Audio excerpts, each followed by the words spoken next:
Hello viewers, তো এখন দেখাবো আপনারা কিভাবে যে কোনো ফটোর উপর কালারের ব্যাকগ্রাউন্ড পিচের যে ব্যাকগ্রাউন্ডটি আছে ওই ব্যাকগ্রাউন্ডের কালারটি চেঞ্জ করব।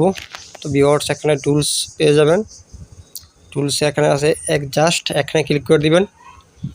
তো ভিউয়ার্স এখানে ক্লিক করার পরে এখানে অনেকগুলো অপশন পেয়ে যাবেন, প্রায় 7 থেকে 8টির বেশি।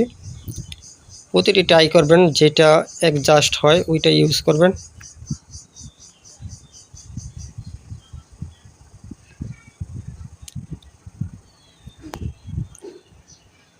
যেটা ইউজ করতে ভালো লাগে ওইটা ইউজ করবেন।